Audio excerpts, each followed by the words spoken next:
What's going on, YouTube? It's Big Brother 749 coming back at you with another video.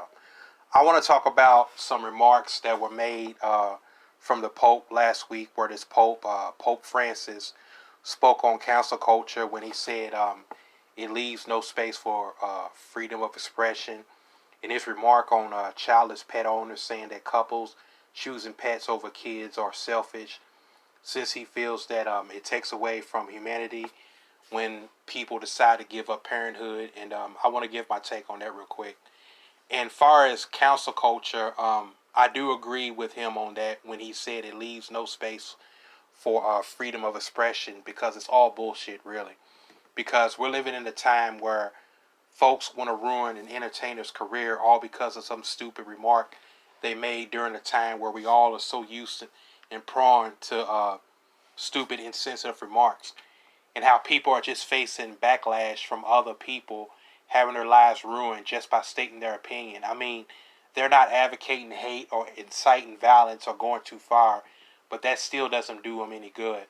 And it's just a real dangerous tendency in some Western societies trying to cancel free speech that disagree with yours, that could never lead to anything good, regardless if those voices are the voices of like religious fanatics who threaten folks with hellfire if they say things that they don't agree with, and not to mention forcing people to betray and forget their traditions because of something that happened over 100 years ago is crazy as well. And there's been a lot of things like the transphobic controversy and the situation that went on with Dave Chappelle, the comedian, a few months ago. And with Dave Chappelle, I respect Brother Dave for what he did with the whole Netflix situation and the high school visit. He didn't back down, and that's what I admired about him. I supported his right of free speech and to say what he wants, just as long as it's nothing illegal or bad. I'm cool with it, because we're living in a council culture, and in this woke world that we now seem to live in, the Constitution still supports freedom of speech. And I didn't agree with canceling Dave Chappelle. I supported him and agree with some of the things he said, because the majority of the things he say are true. And what I like most about Dave Chappelle is that even though he talked about a lot of topics that a lot of folks may not necessarily agree with, I like how he analyzed and demonstrated his thought process and how that led him to the conclusion he came up with. And I would put him in the same rank as Chris Rock, because Chris Rock does this too in his stand-up. And Dave's a comedian and Steve Harvey's a comedian, because ABC spoke to Steve Harvey over a remark he made on his new Judge show not too long ago, calling someone stupid or something like that. I haven't seen it, but I've read about it.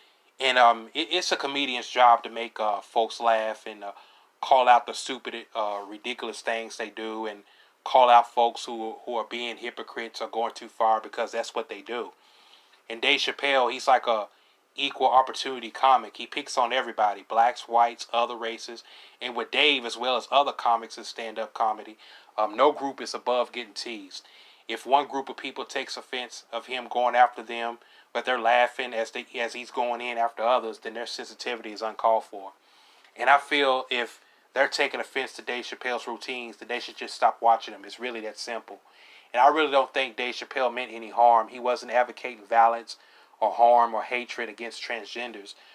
Because, I mean, I haven't seen the Netflix special, but I've read and heard what was said, and I don't remember reading or hearing anything that could be considered hateful or violent, because I've heard other comedians who said worse, and even some YouTube content creators who went too far overboard on transgenders. And it wasn't like Dave Chappelle was saying, "Oh, F these transgenders, they all need to die, F them, screw them." He wasn't saying none of that. He was just basically analyzing and stating the facts with humor and the obvious common sense, saying that gender is a fact, and that's not transphobic, that's common sense. And I definitely understood the point he was trying to make, and I didn't feel that Dave was homophobic or transphobic. And I've heard that even some members of the LGBTQ community thought the special was funny, because there's some who are cool and got a sense of humor and not taking it personally. Because Dave, he was just doing his job. He's just being funny, lighthearted, comical, silly, and that's just Dave. Since he's made fun of other groups, he might have felt it was okay to do the same with transgenders. Maybe as his way to treat and make them feel like equals so we can all laugh at ourselves and have a good time. But stand-up comedy nowadays has sort of became restricted, mainly because of folks from the left who has no sense of humor, who has zero sense of humor, who spend all their time looking for something to be offended about. Because I mean, we'll never have another Richard Pryor today, and that could be the reason why Eddie Murphy hasn't done stand-up in so long, because of all the backlash he might have gotten from his controversial topics on gays and all that. And this is a sensitive topic because, like, with transgenders, they're protected from harm and discrimination. And this ain't a video bashing transgenders, but transgenders, it's not something that the majority of people are used to seeing. It just throws people off. You know, a man dressed thinking he's a woman dressed thinking she's a man. It's not normal behavior. It's not something you see every day, because if you see a man transition to a woman, or a woman transition to a man, the first thought that's going to come to mind is not their new gender, but that person used to be that other gender. It wouldn't seem the same, because there's been moments where I've seen men wearing earrings and jewelry and makeup and lipstick, or dress as women. Like I would see cashiers, and I've actually called them sir, accidentally, and I felt kind of bad about it because I'm thinking maybe they want to be called ma'am. And to me, I feel people should live their lives and do whatever makes them happy. But in some way, it sort of feels like they're giving off a wrong message. Like, it sort of seems like they're telling God that He made a mistake, instead of them being proud of who they are and how they were created. Because if a man who's a transgender sleeps with a man, he still slept with another man. That's just how it is. Plus, you can sort of tell some of them are transgenders because they don't naturally look like the gender they're attempting to be. Because I remember I used to watch Jerry Springer back in the day, and they would have transgenders as female guests on there confessing to their boyfriends that they were men, and these men would explode, freak out, lash out, and a fight would break out. And I'm thinking, how could they not know? How could this be a woman when her hands and feet are bigger than mine? I would know in about 2 seconds that's a dude.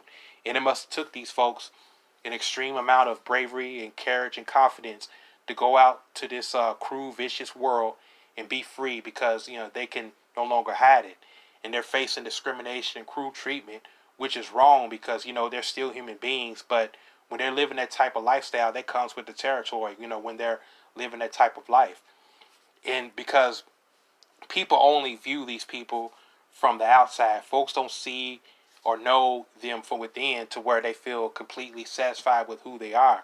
And while I don't agree with their lifestyle, and I'm all for people being happy, I have nothing against transgenders. I don't wish them no harm. But the truth is that personally, I don't think a person could ever change their gender.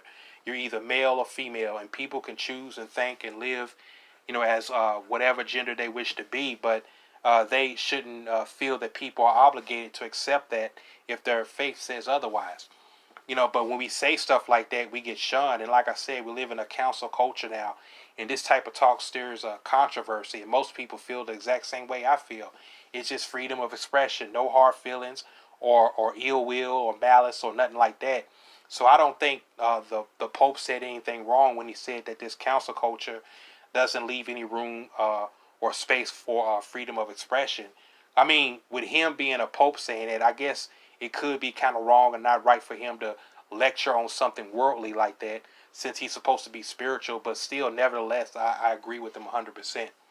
And with the other comment that he made about the childless pet owners being selfish, while I don't agree with what the Pope said about that, I get where he's coming from, because it's supposed to be, from the Catholic religion. That's just his religious belief.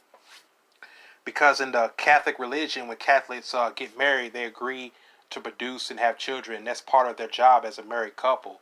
And the thing is that today, in this generation, married couples are not as prevalent as they once were. There's not a lot of committed couples nowadays.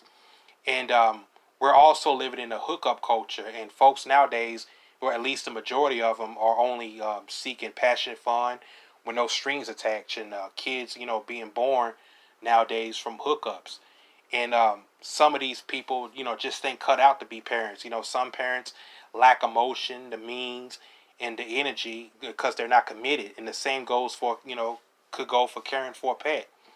And a lot of kids, are unwanted. They're abused and abandoned and shaming someone into having kids they're not ready for or prepared for can lead to disastrous results and consequences. And far as married couples, I've known some married couples who don't have kids. Reasons like, their busy work schedule, their careers, or maybe they did wanted a child, but they were unable to conceive a child, which probably wasn't meant to be. And people may say that adoption is the key, but the process ain't easy. They can't just walk in the orphanage and pick out a child, just like you would a pet. And there's a lot of reasons why people don't want to have kids. But married couples who are pet owners without kids can actually benefit from that because kids will limit their time, things they can't do because they got to live for their children. It's less stress because it's much easier to have a pet than a child because with a child, you're constantly shielding, protecting, looking out for your child, keeping them from harm, which you would do with a pet too. But with a pet, it's much easier and it's not as much responsibility because you don't have to send your pet to school. You don't have to worry about getting your pet school clothes or school supplies. You don't have to give your pet allowances. You don't have to help your pet with their homework. No parent-teacher conferences. If the married couple were to divorce with a child around, it'll hurt the child, but a pet wouldn't even care or won't be as affected by it as much because it's a pet. And if things don't work out with a pet, you can always give it away, but it's a lot harder to give a child away. And the truth is, pets are a lot easier to handle. And though I'm not married and I don't have any children, but I'm thinking of getting a pet. And honestly, I'd rather have a pet than a child or a wife and a child right now because of my work schedule. And plus, I don't want to bring a child into this crazy, corrupted world, the society we live in right now. Too much going on. But that's all I want to say, folks. This is Big Brother 749 signing out. I'm out. Peace.